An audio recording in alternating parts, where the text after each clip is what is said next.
Hi, everybody. It's Miss Singleton, and I am stealing an idea from Mrs. Smith, one of our high school teachers, and she's doing something called First Chapter Fridays, and I thought I would share some books from the library in the same way. So I give full credit to Miss Smith. The first book I chose was for the older students, so I decided I should probably do one for my 7th, 8th, and 9th grade students. And the book I've chosen is Fever 1793 by Laurie Halse Anderson. And I think you will enjoy it. She's one of my favorite authors. Chapter 1, August 16th, 1793. Quote, "The city of Philadelphia is perhaps one of the wonders of the world." End quote. Lord Adam Gordon, Journal Entry, 1765. I awoke to the sound of a mosquito whining in my left ear, and my mother screeching in the right. "Rouse yourself this instant!"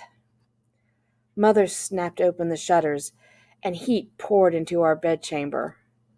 The room above our coffee house was not large. 2 beds, a washstand, and a wooden trunk with frayed leather straps nearly filled it.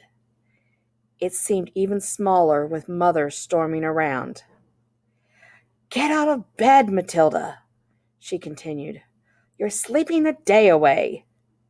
She shook my shoulder. "Polly's late, and there's work to be done." The noisy mosquito darted between us. I started to sweat under the thin blanket. It was going to be another hot August day.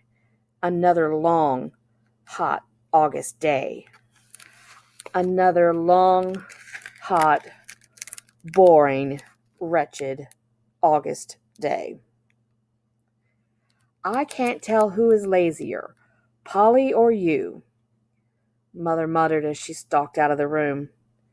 "When I was a girl, we were up before the sun." Her voice droned on as she clattered down the stairs. I groaned. Mother had been a perfect girl. Her family was wealthy then, but that didn't stop her from stitching entire quilts before breakfast or spinning miles of wool before tea. It was the war, she liked to remind me. Children did what was asked of them, and she never complained. Oh no, never. Good children were seen and not heard. How utterly unlike me.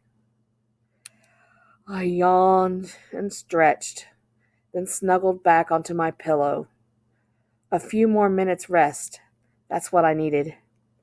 I'd float back to sleep, drifting like Blanchard's giant yellow balloon. I could just see it. The winter's day, the crowds on the rooftops, the balloon tugging at its ropes. I held my breath. Would the ropes break?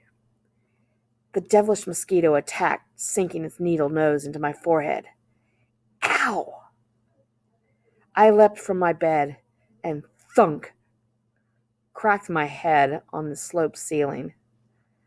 The ceiling was lower than it used to be. Either that, or I had grown another inch overnight. I sat back down, wide awake now, my noggin sporting 2 lumps, one from the ceiling, one from the mosquito. No balloon trips for me. To work then. I got to my feet and crossed the room, ducking my head cautiously. The water in the wash basin was cloudy, and the face cloth smelled like old cheese. I decided to clean up later, perhaps next December. A squeaking mouse dashed by my toes, followed by a flash of orange fur named Silas. The mouse ran to a corner, its claws scratching desperately on the floorboards. Silas pounced. The squeaking stopped. "Oh, Silas, did you have to do that?" Silas didn't answer. He rarely did. Instead, he jumped up on Mother's quilt and prepared to pick apart his breakfast. Mother's best quilt. Mother abhorred mice. I sprang across the room. "Get down!" I commanded. Silas hissed at me, but obeyed, leaping to the floor and padding out the door. "Matilda?" Mother's voice called up the stairs. "Now!" I made a face at the doorway. I had just saved her precious quilt from disaster, but would she appreciate it? Of course not.